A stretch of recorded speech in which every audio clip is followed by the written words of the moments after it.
I'll start with some things you may or may not know. I just found out that we are going to be hosting the NCAA first and second rounds again in 2018. We hosted them this past year.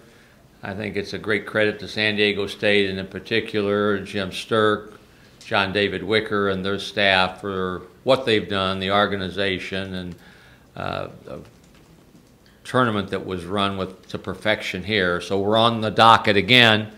Hopefully we won't be here watching. We'll be somewhere else playing during that time. So we're excited about that. As everyone knows, tomorrow, 1 o'clock tip, ESPN. And I also was informed that the last time San Diego State was on ESPN for a regular season game was February 3rd, 2003. I didn't realize that, long time ago.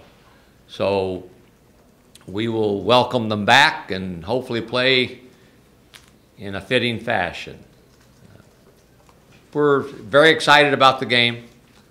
Looking forward to seeing where we are against a really, really good opponent in Utah. The more I watch, the more impressed I am with them. They were the bellwether for the Mountain West in 99-2000 when we started the league. Everybody said we want to be like Utah, and they have since gone to another league, and they are really good. They are a very good, deep, well-coached basketball team that will make it hard on us, as they will on anybody they play this year. So it's going to be a really good game for us. It'll tell us where do we stand against a top-flight caliber opponent, which is what they are. Our players are anxious to play. I thought in our last game, to recap, that we had a pretty good performance against a athletic, good, but limited in terms of a bench Northridge team. So ready to go, 1 o'clock start, and we need to get everybody in that building and get them in that building early. Anything for me, question-wise? I wonder if you could just elaborate a little bit more about the NCAA tournament coming here. And is that something that, I don't know if it helps in recruiting or just helps the perception of the program? I mean, just maybe talk a little bit more about what that all means. I don't know that hosting an NCAA first and second round has marked effect on recruiting, and yet I never even thought of it that way, but if I do, I would say yes, it does. Because what happens is, for 2 straight days, they are talking to a national audience about games in Viejas Arena, in San Diego, and we will be mentioned a little bit in that, but our building will be prominently featured and our city will be, so it has to help us. It has to help us in a lot of different ways. And as a follow-up to that, I mean, I'm sure you know the sort of the backstory of Jim and John David, which you mentioned earlier, lobbying the NCAA to lower that minimum capacity so they could bring the games back here. I mean, how hard is that type of thing to do? I mean, weaving your way through the NCAA and maybe give it a sense of what that takes to get that accomplished. I think given the fact that in today's world everybody's talking about money, money, money, and how can we get more money, and having the ability to seat more people usually gets more money. And the NCAA has never shied away from trying to get more money. But for us to have this venue again and on the docket, and we are, as you said, on the small end, we had to lobby and tell them, well, we can do this and we can do that to accommodate their minimum. I think it speaks volumes for our administration, our staff, and I mentioned our athletic director, Jim Sturk, and John David Wicker, associate AD, but it runs deeper than that. It's a whole department that jump on board and say, we're going to make this a big-time, first-class event, and we are going to run it in a fashion that everyone will be proud of, and they are. So I think it's a tip of the hat to all of those at San Diego State, and even the volunteer auxiliary people that assist, to have it run as smoothly as it has, to get them to want to be back, to come back. A lot of talk about DeLon Wright in the preseason and after his first performance. But what about him impresses you the most when you see him on tape? DeLon Wright. DeLon Wright is what we all pine for. A non-ego, tremendously talented team player that doesn't look at stats, he looks at wins. And he's helped them get a lot of wins. He's a very skilled player. He's got size. He's a point guard. He's a big point guard that can make plays. And he knows how to play. He gets others involved. If they're open, he gives them on time, on target. He, I think, will break Andre Miller's steal record before he leaves. So he can do it at both ends of the floor. And they'll put him on a guy that they say he's a scorer. Okay, right, you guard him. So he's a complete player that a lot of people talked about him maybe going a year ago to try to go to the NBA. He's legitimately deserving of his first team Pac-12 honors. Steve, 1 o'clock game, is that something you were able to arrange since that's when you guys practice anyway? For tomorrow. I know you're looking at me funny. We're playing at 1 o'clock. I wanted to play at 7 o'clock. Somebody said we were the lead-in for the big game. I don't view it that way. As you know, it starts today and tonight. I saw remember how we used to play at St. Mary's? Well, my good friend Marvin Menzies is playing at St. Mary's at midnight tonight. We have a 1 o'clock start, and initially they wanted us to have breakfast with the Aztecs. So we got it at late lunch, early dinner, real early dinner. So 1 o'clock start, we look forward to it, and I do believe we'll have a really good crowd.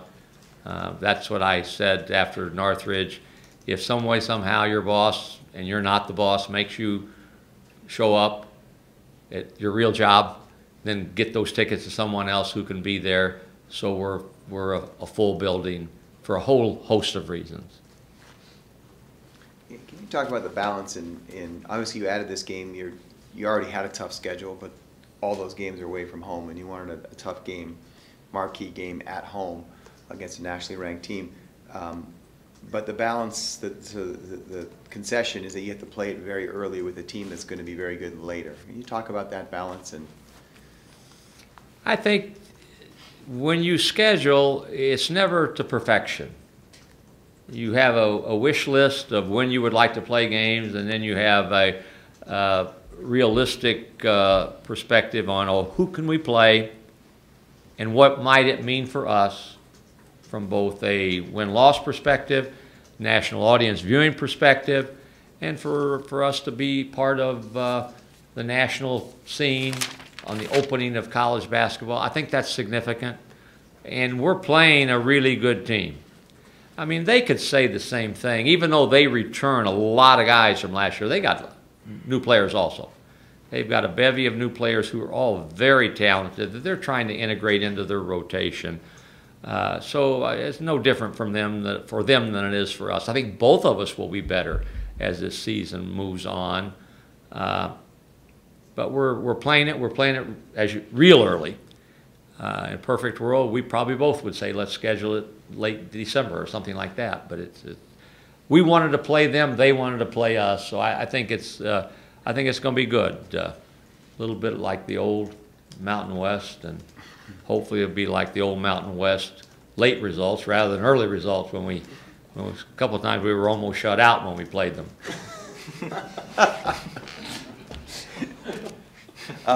You had a similar situation with Akil playing against Northridge, and it worked out very well. He had a very good game and played very well.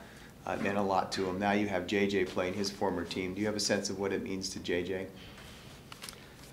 I haven't asked. Obviously, JJ is a Utah transfer. They have a new coach.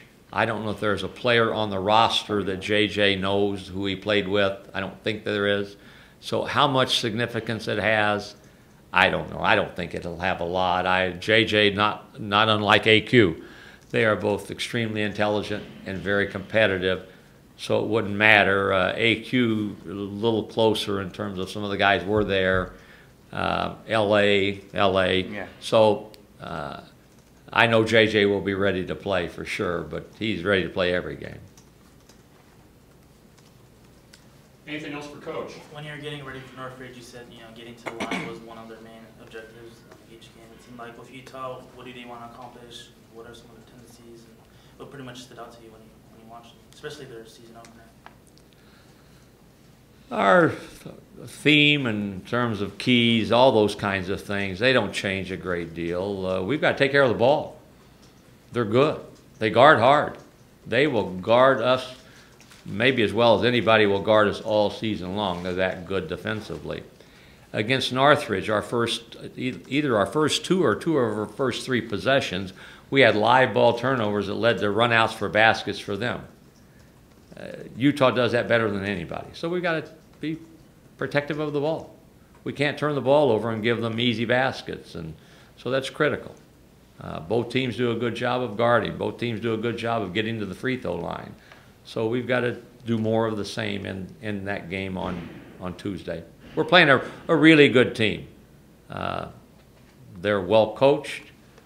They've got a lot of guys returning from last year that at the end of the season, they for sure were the second best team in the league, or right at it with UCLA, Arizona, and Utah were probably right up there at the top, and we're gonna get a good team coming in here. We're gonna get an NCAA tournament team coming in that we play tomorrow.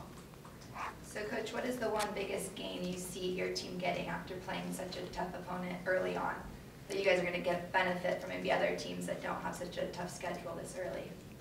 Well, all the things that we mentioned before, we're going to get a national audience at home that will see our crowd and our team perform.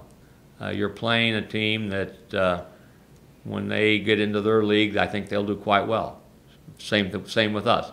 So your potential RPI game where you can boost your own and your conference ratings. But maybe most important, it will give you an indicator, where are we now against a really good team, that you can't say, well, we're bigger, stronger, or deeper, because they could say that.